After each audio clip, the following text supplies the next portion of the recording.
नमस्कार, जय हिंद, जय भारत। स्वागत है आप सभी का। चलिए सेशन स्टार्ट करते हैं और आज के इस सेशन में हम डिस्कस करेंगे स्पेशल आर्मी के लिए मैथ्स का प्रैक्टिस सेट। जी हां दोस्तों, अगर आप भी आर्मी भर्ती 2025 की तैयारी कर रहे हैं तो ये सेशन आप सभी के लिए बहुत ही इंपॉर्टेंट होने वाला है, क्योंकि इस सेशन में हम डिस्कस करने वाले हैं 15 क्वेश्चन सेम उसी पैटर्न पर जिस पैटर्न पर आर्मी के ओरिजिनल पेपर में क्वेश्चन पूछे जाते हैं। तो अगर आप भी आर्मी भर्ती 2025 की तैयारी कर रहे हैं और आप चाहते हैं कि मैथ्स के अंदर आपका स्कोर बहुत ही शानदार रहे, तो प्रैक्टिस सेट आपके लिए बहुत ही इंपॉर्टेंट है, क्योंकि जब तक आप प्रैक्टिस नहीं करोगे तब तक आप मैथ्स के अंदर परफेक्ट नहीं बन सकते। तो आज के सेशन में हम डिस्कस करेंगे मैथ्स का प्रैक्टिस सेट नंबर 10। इससे पहले 9 प्रैक्टिस सेट में आपको कंप्लीट करवा चुका हूं। अगर आपने नहीं देखे हैं तो आप जाइए चैनल के प्लेलिस्ट में, वहां पर आपको आर्मी मैथ्स प्रैक्टिस सेट नाम से एक प्लेलिस्ट मिल जाएगी, वहां से आप कंप्लीट कर लेना। तो चलिए सेशन स्टार्ट करते हैं। पहला क्वेश्चन आपके सामने है। क्वेश्चन नंबर 1 आपसे पूछा गया कि 5% वार्षिक ब्याज की दर से 4 माह में 600 रुपए का साधारण ब्याज ज्ञात करें। क्वेश्चन क्या पूछा है कि 5% की दर से 5% वार्षिक ब्याज की दर से 4 माह में 600 रुपए का आपसे पूछा है साधारण ब्याज। तो सबसे पहले आपको पता होना जरूरी है कि साधारण ब्याज कैसे निकालते हैं। तो सिंपल इंटरेस्ट, साधारण ब्याज का फॉर्मूला क्या रहता है? मूलधन गुणा दर गुणा समय, भाग में कितना रहता है? भाग में रहता है 100। तो यहां पर आप देख रहे हैं मूलधन कितना है? 600 रुपए। मूलधन क्या होता है? वो राशि जो आप किसी को ब्याज पर उधार देते हैं। तो मूलधन यहां पर है 600 रुपए, समय आपका है 4 महीने और दर आपको दे रखा है 5% वार्षिक ब्याज। अब आपको एक चीज ध्यान रखना है कि समय आपको लेना है वर्ष में, लेकिन यहां पर किस में दे रखा है? यहां पर दे रखा है महीने में। तो इसको हम कन्वर्ट करेंगे वर्ष में। तो वर्ष में कन्वर्ट करने के लिए हम क्या कर देंगे? 12 से भाग। तो आप देख रहे हैं मूलधन कितना है? मूलधन है 600 रुपए गुणा दर कितना? रेट आपको दे रखा है 5%, समय आपको दे रखा है 4 महीने। इसको हमें कन्वर्ट करना है किस में? वर्ष में, इसलिए 12 से भाग कर दिया। भाग में रहेगा 100। अब काट पीट दे, आपका आंसर आ जाएगा। तो यहां देख रहे हैं 2 जीरो से ये 2 जीरो कैंसिल, 6 की टेबल से 12 को 2 बार और इस 2 से इस 4 को काट दिया 2 बार, 5 को 2 से गुणा करेंगे, आंसर कितना आ जाएगा? 10 रुपए आपका आंसर आ जाएगा। ऑप्शन बी इस क्वेश्चन का राइट आंसर होगा। एक मेथड और मैं आपको बता देता हूं। आप देख रहे हैं 5%, ये जो दर है ये है कितने महीने की? 12 महीने की, मतलब 1 वर्ष। वार्षिक दर है, मतलब 12 महीने की जो आपकी रेट है वो है 5%। तो आप देख रहे हैं 12 महीने की रेट कितनी है? 5%। अगर मैं आपसे पूछूं कि 1 महीने की रेट क्या होगी, तो हो जाएगा 5/12 और यहां पर समय दे रखा है 4 महीने, तो 4 महीने की रेट हो जाएगी। इसको हम 4 से गुणा कर देंगे। अब काट देंगे तो यहां पर 4 तिया 12 मतलब 3, 5/3%, मतलब 600 का आपको निकालना है 5/3%। तो 600 गुणा क्या कर देंगे? 5/3 और प्रतिशत का साइन हटाने के लिए भाग में 100 कर देंगे। अब काट देंगे 2 जीरो से 2 जीरो और 3 की टेबल से 6 को 2 बार, 5 को 2 से गुणा करेंगे, 10 रुपए आपका आंसर आ जाएगा। ठीक है, चलते हैं नेक्स्ट क्वेश्चन, क्वेश्चन नंबर 2 पर।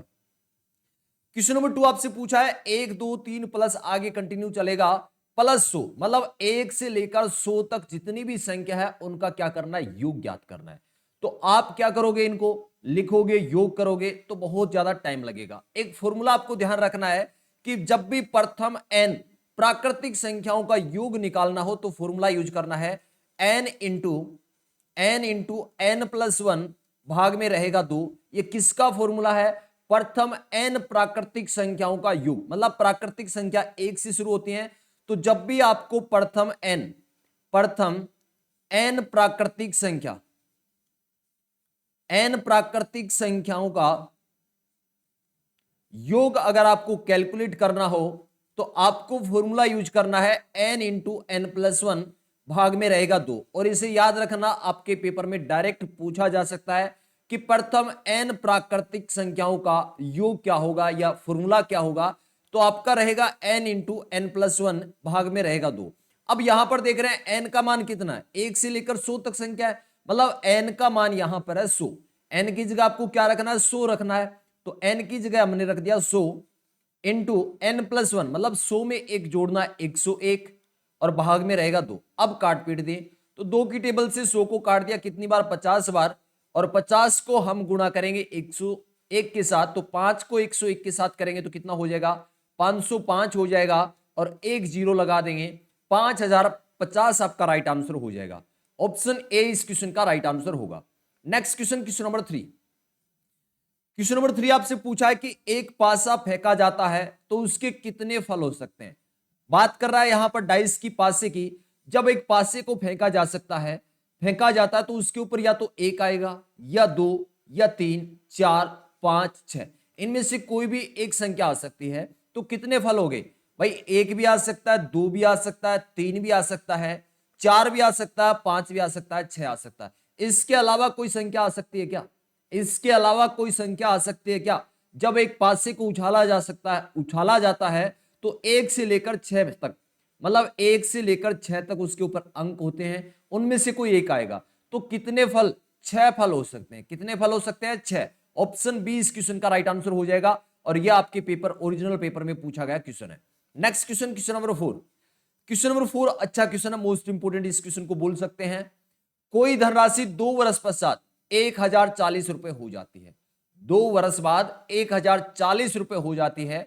यदि 2 वर्ष का ब्याज 40 रुपए है, तो ब्याज की दर आपसे पूछा है। सबसे पहले आपको पता होना जरूरी है कि दर का फॉर्मूला क्या रहता है। दर हम कैसे कैलकुलेट करते हैं, दो चीजें मैं आपको बताने वाला हूं, मतलब दो मेथड आपको यहां पर बताने वाला हूं। सबसे पहली चीज कि दर का अगर फॉर्मूले की बात करें, रेट आपको निकालना हो, रेट अगर आपको कैलकुलेट करना हो, तो हमेशा ध्यान रखना साधारण ब्याज इंटू 100 भाग में रहता है क्या? मूलधन। मूलधन गुणा समय रहता है। अब दिक्कत यह है कि यहां पर मूलधन नहीं दे रखा है, आपको कैलकुलेट करना है सबसे पहले मूलधन। आप देखिए यहां पर एक क्वेश्चन बोल रहा है कि 2 वर्ष बाद 1040 रुपए हो जाता है, मतलब यह आपका दे रखा है मिश्रधन। जब मूलधन के अंदर ब्याज इंक्लूड हो जाता है तो उसे बोलते हैं मिश्रधन। मतलब 2 वर्ष बाद आपकी राशि हो जाएगी 1040 रुपए। इस क्वेश्चन में यह भी दे रखा है कि 2 वर्ष का जो ब्याज है वो 40 रुपए है। अगर 40 यहां इससे माइनस कर दें तो 1000 रुपए आएगा, और ये 1000 रुपए क्या है? आपका मूलधन है। 1000 रुपए क्या है? मूलधन है। अब हम निकाल सकते हैं इसका साधारण ब्याज, हमें पता है कितना है? 40 है। साधारण ब्याज है 40, 40 गुणा 100 करेंगे। मूलधन मतलब जो राशि आप किसी को उधार देते हैं, तो मूलधन हमने कैलकुलेट किया कितना है? 1000 रुपए। मूलधन कितना है? 1000 गुणा समय, समय कितना दे रखा है? 2 वर्ष का समय दे रखा है। अब इसको काट पीट दिया, आंसर आ जाएगा। तो इस 2 जीरो से ये 2 जीरो कैंसिल, और इस जीरो से ये जीरो कैंसिल। ऊपर 4 है, नीचे 2 है, तो इसको 2 की टेबल से काट दिया 2 बार। तो आपकी जो रेट है, दर है, वो कितनी आ गई? 2%। ऑप्शन ए इस क्वेश्चन का राइट आंसर हो जाएगा। अब एक चीज सोचिए, हमें पता है मूलधन कितना है? 1000 रुपए। यहां पर ब्याज दे रखा है 40 रुपए। कितने समय का है? 2 वर्ष का है। मतलब हमें यह देखना है, रेट निकालना है, मतलब एक साल में आपका धन कितने प्रतिशत बढ़ रहा है। तो ये जो ब्याज है ये 40 रुपए 2 साल का है। एक साल का कितना हो जाएगा? एक साल का हो जाएगा 20 रुपए। तो आप देख रहे हैं 20 रुपए बढ़ रहे हैं एक साल में। किस पर बढ़ रहे हैं? 1000 पर। प्रतिशत के लिए इसको 100 से गुणा कर देंगे, यही आंसर आएगा 2%। तो यहां देख रहे हैं इस 2 जीरो से ये 2 जीरो कैंसिल, इस जीरो से ये जीरो कैंसिल, 2%। मतलब रेट का मतलब ही क्या है कि आपका धन एक साल में कितने प्रतिशत बढ़ रहा है। तो हमें पता है मूलधन है 1000 रुपए, 40 रुपए ये ब्याज है, ये है 2 साल का। एक साल का ब्याज हो जाएगा 20 रुपए। मतलब एक साल में 20 रुपए बढ़ रहे हैं, किस पर? 1000 पर। और प्रतिशत के लिए हम 100 से गुणा कर देंगे। Next question, question number 5। Question number 5 बहुत ही अच्छा क्वेश्चन है, मोस्ट इंपोर्टेंट क्वेश्चन, बहुत ही अच्छे लेवल का क्वेश्चन है, ध्यान से समझना। एक दुकानदार को 36 संतरे बेचने पर 4 संतरों की हानि होती है, उसका हानि प्रतिशत ज्ञात करें। क्वेश्चन में क्या दे रखा है कि 36 संतरे बेचने पर 4 संतरों की हानि होती है। क्रय मूल्य क्या होता है? जिस मूल्य पर हम खरीदते हैं। विक्रय मूल्य क्या होता है? जिस पर हम बेचते हैं। मतलब 36 हानि हो रही है, तो 36 का मैं बोल सकता हूं कि 36 का क्रय मूल्य अगर माइनस करेंगे हम 36 संतरों के विक्रय मूल्य, भाई 36 संतरों के क्रय मूल्य से हम 36 संतरों के विक्रय मूल्य माइनस करेंगे तो 4 संतरों का क्रय मूल्य आएगा। मतलब 4 की क्या हो रही है? हानि। 4 संतरों की क्या हो रही है? हानि। अब यहां से हम क्या निकाल लेंगे? यहां से हम निकाल लेंगे क्रय मूल्य और विक्रय मूल्य का रेशियो। ये 4 क्रय मूल्य, इसको इस तरफ लेकर आएंगे तो 36 में से 4 माइनस हो जाएंगे, तो 32 क्रय मूल्य बचेगा यहां पर, बराबर। इसको आगे ले जाएंगे तो ये प्लस का हो जाएगा, मतलब 36 विक्रय मूल्य। विक्रय मूल्य को इस तरफ लेकर आएंगे तो क्रय मूल्य के नीचे आ जाएगा, तो यहां से निकल के आ गया रेशियो क्रय मूल्य और विक्रय मूल्य का। आगे बच गया 36, इस 32 को आगे ले जाओ, अब काट पीट दो इनको।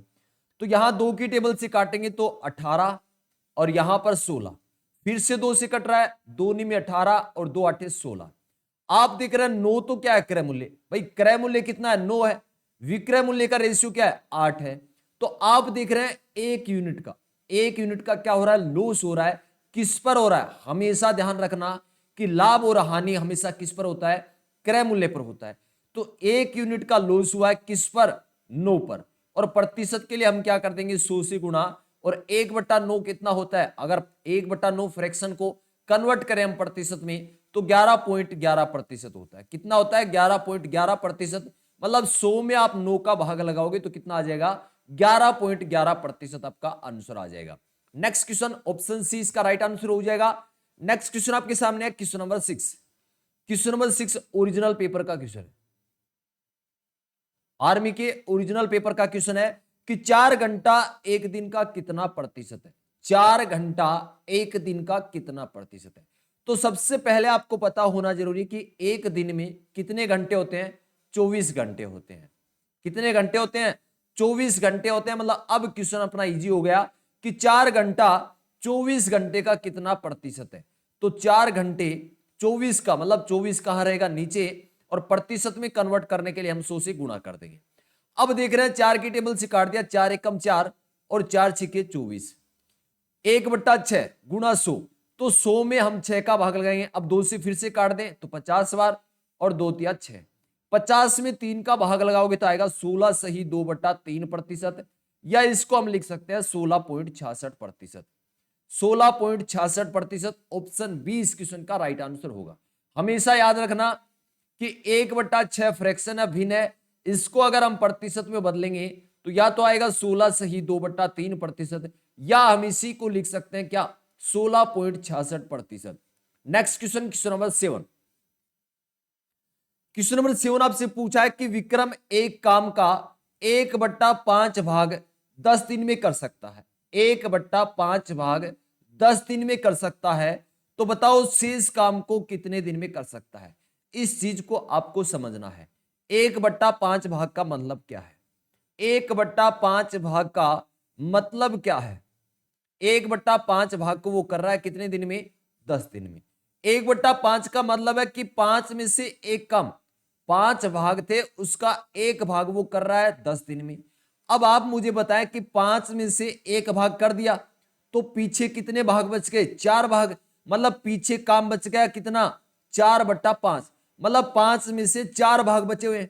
एक भाग को ये कर रहा है 10 दिन में, तो 4 भाग को कितने दिन में करेगा, 40 दिन में। कितने दिन में, 40 दिन में। अगर यहां पर एक क्वेश्चन और पूछा जाए आपसे कि पूरा काम कितने दिन में करेगा, अगर क्वेश्चन ये पूछा जाता कि पूरा काम कितने दिन में करेगा, तो एक बार फिर से समझना है कि 1/5 भाग का मतलब मैंने आपको बताया कि 5 में से एक काम, 5 में से एक काम वो 10 दिन में कर रहा है, तो पीछे बच गए 4 काम। 4 काम को कितने दिन में करेगा, 40 दिन में। अगर बात करें हम पूरा काम, तो आपको पता है एक भाग वो कर रहा है 10 दिन में। पूरे काम कितने हैं, 5 भाग है, 5 भाग है, तो 5 भाग को कितने दिन में करेगा, 50 दिन में।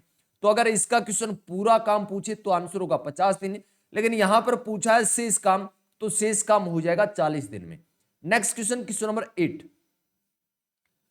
क्वेश्चन नंबर 8 आपसे पूछा है एक साइकिल के पहिए का व्यास 70 सेंटीमीटर है। देखिए भाई, जितने भी क्वेश्चन मैंने डाले हैं, कुछ क्वेश्चन अच्छे लेवल के डाले हैं। आपको भी पता है कि आर्मी के पेपर में मैथ्स के 15 क्वेश्चन पूछे जाते हैं, जिसमें से 7 से 8 क्वेश्चन आसान रहते हैं जो हर कोई कर सकता है। लेकिन अगर बात करें बचे हुए 7-8 क्वेश्चन की, तो वो अच्छे लेवल के रहते हैं। अगर अच्छे लेवल के क्वेश्चन आप बनाना चाहते हैं तो आपको शानदार प्रैक्टिस सेट करने ही होंगे। आप अगर चाहते हैं कि 2025 के अंदर आर्मी के पेपर में मैथ्स के सभी में से सभी क्वेश्चन करें, तो प्रैक्टिस सेट आपके लिए बहुत ही जरूरी है, और बहुत ही शानदार शानदार लेवल के क्वेश्चन में इन प्रैक्टिस सेट के अंदर इंक्लूड कर रहा हूं। तो आप देख रहे हैं यहां पर ये क्वेश्चन है, और ये आर्मी के कलरक के पेपर में पूछा गया था। ओरिजिनल पेपर का क्वेश्चन है एक साइकिल के पहिए का व्यास 70 सेंटीमीटर है, यह धीरे धीरे सड़क पर चल रही है। मतलब साइकिल चल रही है, तो आपसे पूछा है कि 24 चक्कर पूरे करने के बाद, भाई 24 राउंड लग जाएंगे पहिए के, तो कितनी दूरी तय करेगा। अब यहां पर समझना सबसे पहली बात कि पहिया, पहिया होता है किस आकार का, वृत्त के आकार का, सर्किल के आकार का होता है। तो यहां पर आपको दे रखा है व्यास, व्यास क्या होता है यहां से लेकर यहां तक, व्यास व्यास दे रखा आपको कितना 70 सेंटीमीटर। हमेशा ध्यान रखना व्यास त्रिज्या का क्या होता है, दुगुना होता है। एक चीज ये याद रखना आपको कि व्यास हमेशा त्रिज्या का दुगुना होता है, दो गुना होता है त्रिज्या का। त्रिज्या क्या होती है, सेंटर बिंदु से अगर यहां तक की बात करें तो ये त्रिज्या है, और इसका दुगुना अगर पूरा यहां से यहां मिला दें तो ये व्यास हो जाता है। तो सबसे पहले हमें यहां से निकालना होगा त्रिज्या। तो त्रिज्या कितनी हो जाएगी भाई, व्यास व्यास क्या होता है त्रिज्या का दुगुना, तो त्रिज्या क्या हो जाएगी, आधी हो जाएगी। तो यहां पर 70 का आधा कर देंगे हम, तो कितना हो जाएगा, 35 सेंटीमीटर हो जाएगा। ये आ गई आपकी त्रिज्या। अब हम बात करें कि एक चक्कर में कितनी दूरी तय करेगा। भाई कोई भी टायर है, कोई भी पहिया है, एक चक्कर में दूरी कितनी तय करेगा, यहां से लेकर यहां तक की ये दूरी, और इस दूरी को बोलते हैं परिधि। क्या बोलते हैं, परिधि, सरकमफ्रेंस बोलते हैं। तो वृत्त की परिधि निकालने का फॉर्मूला क्या होता है, 2 पाई आर होता है। परिधि का फॉर्मूला क्या होता है, 2 पाई आर। परिधि का फॉर्मूला, सरकमफ्रेंस का फॉर्मूला होता है 2 पाई आर, और पाई का मान कितना होता है, पाई का मान होता है 22/7। तो एक चक्कर की दूरी हम निकालेंगे तो 2 गुना पाई का मान है 22/7, आर हमने कैलकुलेट किया था 70 की आधी मतलब 35। अब इसे सोल्व कर लेंगे तो 7 की टेबल से काट दिया 5 बार, 5 को 2 से गुणा करेंगे 10, और 10 को 22 से करेंगे तो 220। ये 220 सेंटीमीटर आया है एक चक्कर की दूरी। हमें क्वेश्चन पूछा कि 24 चक्कर में कितनी दूरी तय करेगा। तो 220 को हम गुणा करेंगे किसके साथ, 24 के साथ।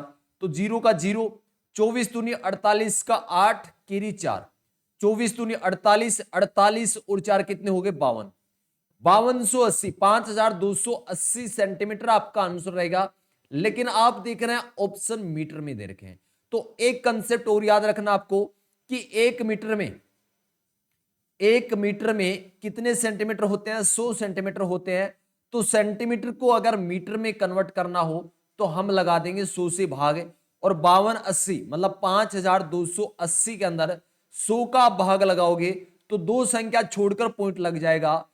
दो संख्या इस तरफ से दो संख्या छोड़ना है, 1 2, 52.8, 52.8 मीटर। ऑप्शन सी आपका राइट आंसर हो जाएगा। एक बार रिपीट कर देता हूं भाई, क्वेश्चन शानदार था। देखिए यहां पर आपको व्यास दे रखा है, आपको पता होना चाहिए कि व्यास त्रिज्या का दुगुना होता है। व्यास क्या होता है, त्रिज्या का दुगुना। तो त्रिज्या अगर हम कैलकुलेट करेंगे तो व्यास का आधा करते हैं, तो कितनी आ गई, 35 सेंटीमीटर। अब आपको ध्यान रखना है कि एक पहिया कितनी दूरी तय करेगा, किसके बराबर तय करेगा, परिधि के बराबर तय करेगा। और परिधि क्या होती है, 2 पाई आर, और पाई का मान मैंने आपको बता दिया 22/7। तो यहां पर 2 गुणा पाई का मान 22/7 रखा, आर हमने कैलकुलेट किया था 35, इसको सोल्व किया तो 220 मिला। यह है एक चक्कर की दूरी। क्वेश्चन पूछा गया था कि 24 चक्कर में, इसलिए हमने 24 से गुणा कर दिया। 5280 सेंटीमीटर में आपका आंसर आया, लेकिन ऑप्शन में दे रखे मीटर में। तो 1 मीटर में होता है 100 सेंटीमीटर, मतलब सेंटीमीटर को मीटर में कन्वर्ट करने के लिए 100 से हम भाग करेंगे, 52.8 आपका आंसर आ जाएगा। Next question, question number 9। किसी संख्या को 17% कम करने पर 498 प्राप्त होता है। आपसे पूछा है संख्या, भाई कोई भी संख्या अपने आप में क्या होती है, 100%। हमेशा ध्यान रखना है कि कोई भी संख्या अपने आप में होती है 100%, उसमें से 17% क्या कर दिए, कम कर दिए। तो पीछे कितना बच गया भाई, 100 में से 17 माइनस करेंगे।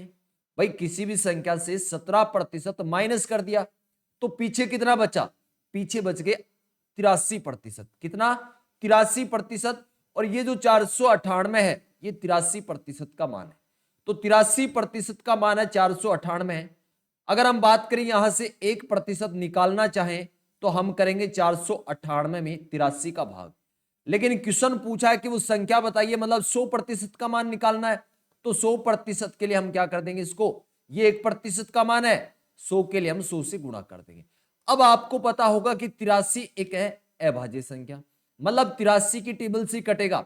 ये जो 498 है ये 83 की टेबल से, मतलब 83 के पहाड़े से कटेगा। आपको देखना अगर इसको 2 से गुणा करें तो 3 दूनी 6, इकाई का अंक 6, मतलब 2 से भी नहीं कटेगा, 3 से 9 नहीं कटेगा, 4 से भी नहीं कटेगा, 5 या 15 नहीं कटेगा, 6 से अगर हम इसको गुणा करते हैं तो आप देख रहे हैं 6 या 18 मतलब 8 आ रहा है। मतलब कंफर्म 6 से कटेगा। 100 को 6 से गुणा कर देंगे, 600 आपका आंसर आ जाएगा। ऑप्शन बी इस क्वेश्चन का राइट आंसर है। अब देखिए ये क्वेश्चन यहां तक आसान था कि 83% का मान 498, 1% का मान हमने कैलकुलेट कर लिया 498 बट्टा 83, 100 के लिए हमने 100 से गुणा कर दिया।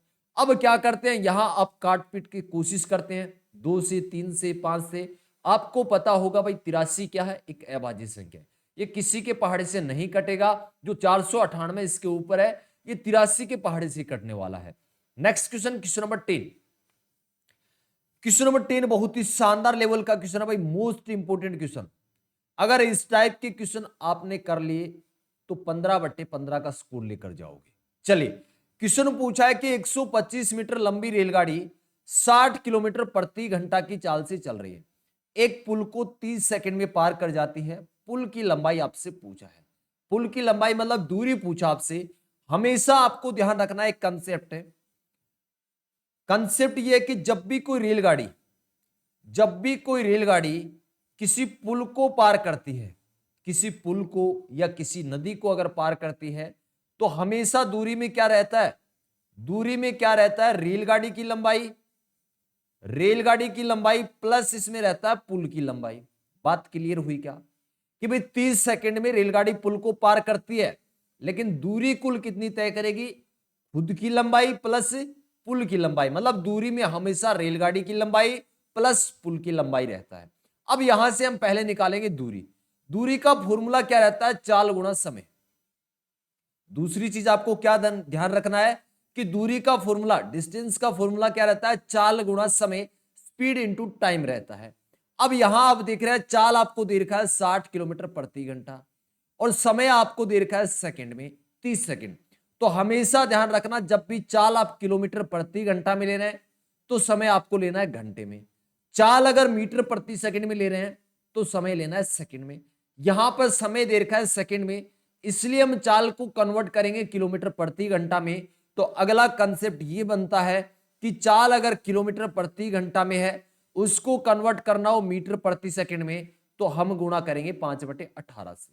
बात क्लियर है। अब आते हैं क्वेश्चन पर। तो दूरी का फॉर्मूला है चाल गुणा समय। तो हम सबसे पहले निकालते हैं दूरी, कि रेलगाड़ी ने आखिर 30 सेकंड में कितनी दूरी तय की। तो चाल आपको दे रखा है 60 किलोमीटर प्रति घंटा, इसको हमने कन्वर्ट कर दिया मीटर प्रति सेकंड में, इसके लिए 5/18 से गुणा कर दिया। अब समय आपको दे रखा है 30 सेकंड, तो 30 से गुणा कर दिया। अब काट पीट देते हैं। तो 6 की टेबल से काट दिया 10 बार और 6 तिया 18। 3 के पहाड़े से इस 30 को काट दिया 10 बार और 10 को 5 से गुणा करेंगे 50 और 50 को 10 से करेंगे 500। तो 500 मीटर वो दूरी आई है जो रेलगाड़ी ने तय की है। और आपको मैंने बताया है कि दूरी कौन सी आई है, रेलगाड़ी की लंबाई प्लस पुल की लंबाई। अब आप देख रहे हैं यहां पर 125 मीटर आपको रेलगाड़ी की लंबाई दे रखा है। तो इसमें से अगर 125 माइनस करते हैं तो कितना आता है, 375।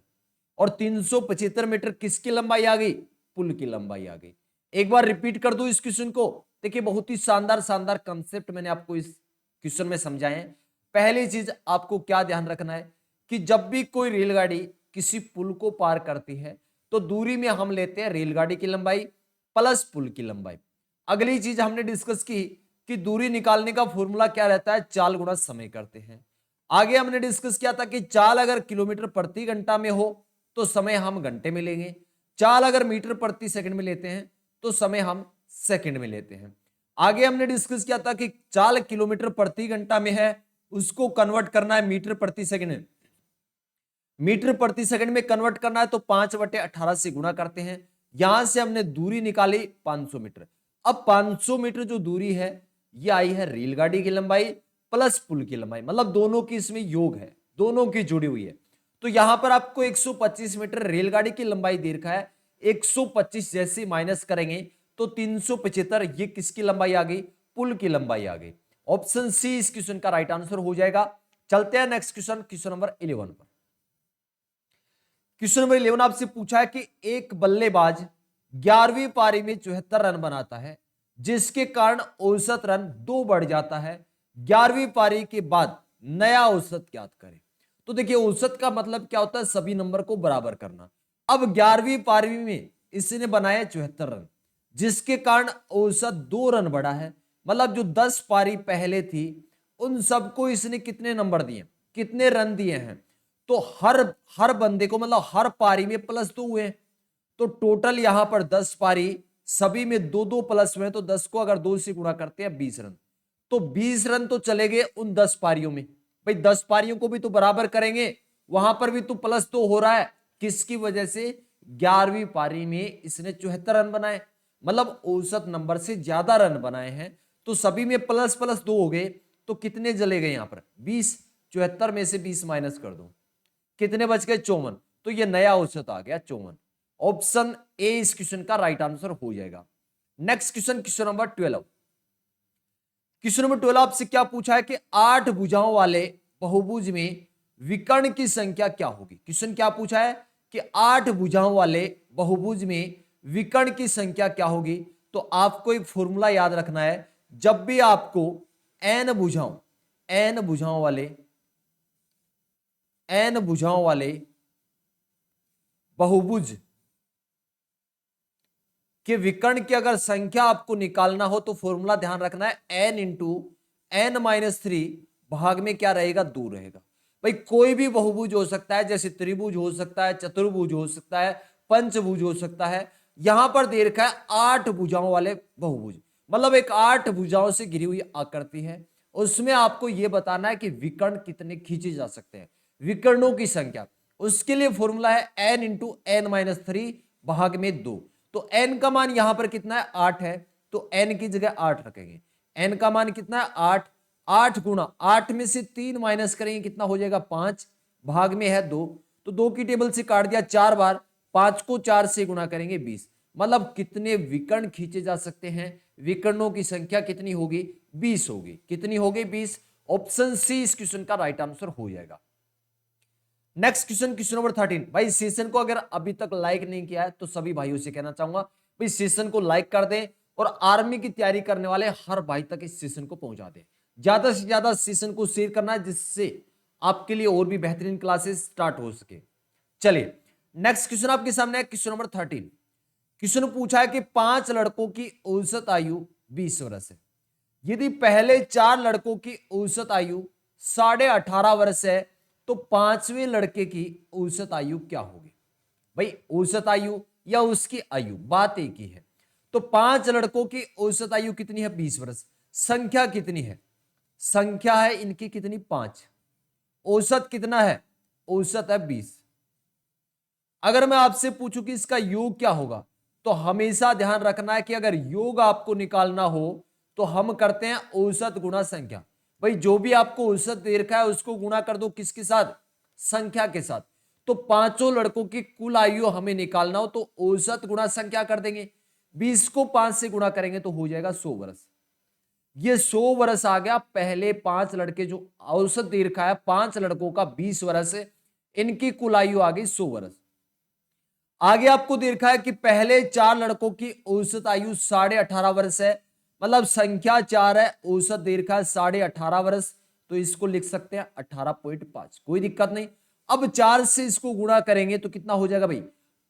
4 को 5 से करेंगे तो 4 5 20 का शून्य केरी 2, 8 चौके 32, 32 और 2 34 का 4 केरी 3, 4 एकम 4 और 3 7, एक संख्या बाद पॉइंट लगाना, मतलब 74 वर्ष। आप देख रहे हैं भाई 5 लड़कों की कुल आयु है 100 वर्ष और 4 लड़कों की कुल आयु है 74 वर्ष। अगर 100 में से 74 माइनस कर देंगे तो 26 वर्ष। ये 26 वर्ष किसकी आयु आई है? 5वें लड़के की। तो आपका आंसर हो जाएगा option A. Next question, question number 14। और ये क्वेश्चन आर्मी के ओरिजिनल पेपर में पूछा गया क्वेश्चन है। यदि कोई घटना घटित हो सकती है तो इसकी प्रायिकता मतलब प्रोबेबिलिटी क्या होगी। तो कोई भी घटना अगर घटित हो सकती है तो उसकी प्रायिकता क्या रहती है? 1 रहती है। इसको नोट कर लेना, ऑप्शन बी इस क्वेश्चन का राइट आंसर रहेगा। अगर कोई घटना घटित हो सकती है तो उसकी प्रोबेबिलिटी मतलब प्रायिकता क्या होगी? 1 होगी। Next question, question number 15। Question number 15 आपसे पूछा है कि एक वर्गाकार पार्क का परिमाप क्या होगा यदि उसका क्षेत्रफल 6400 वर्ग मीटर है। भाई क्षेत्रफल आपको दे रखा है, आप जानते हैं कि वर्ग का क्षेत्रफल क्या होता है, भुजा गुणा भुजा होता है। मतलब वर्ग का क्षेत्रफल, सबसे पहले हम बात कर रहे हैं, अगर वर्ग के क्षेत्रफल की हम बात करें तो वर्ग का क्षेत्रफल किसके बराबर रहता है, भुजा का स्क्वायर रहता है। मतलब जो भी आपको साइड दे रखी है उसका हम कर देंगे स्क्वायर। और यहां पर क्षेत्रफल दे रखा है 6400 वर्ग मीटर, तो भुजा का स्क्वायर के बराबर हम इसको रख देंगे। भुजा स्क्वायर बराबर क्या हो जाएगा, 6400। और हमें चाहिए भाई भुजा, क्योंकि परिमाप कैलकुलेट करना है, और परिमाप आप जानते हैं क्या होता है, 4 गुना भुजा रहता है। तो यहां से भुजा निकालेंगे तो दोनों तरफ हम क्या कर देंगे, रूट कर देंगे। दोनों तरफ क्या कर देंगे, रूट कर देंगे। तो इस रूट से ये स्क्वायर कैंसिल हो जाएगा। भुजा बराबर क्या आ जाएगा भाई, 6400 को हम क्या लिख सकते हैं, 64 गुना 100 लिख सकते हैं।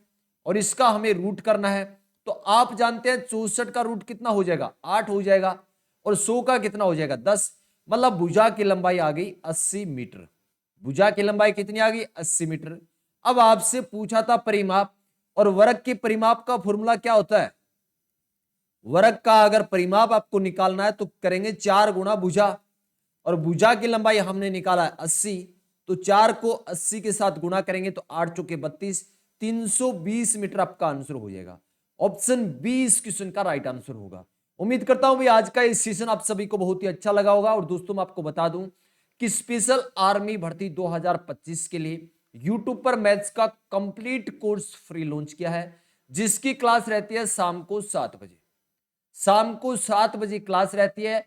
इसमें बिल्कुल बेसिक से लेकर मतलब जीरो लेवल से आपको मैं उस लेवल तक पढ़ा रहा हूं जिस लेवल तक आर्मी के पेपर में क्वेश्चन पूछा जा सकता है। तो आप कोई भी एक टॉपिक कंप्लीट करने के बाद इंडियन आर्मी के किसी भी ट्रेड का कोई भी ओरिजिनल पेपर उठा के चेक कर लेना, आप उसका हर क्वेश्चन बना पाओगे।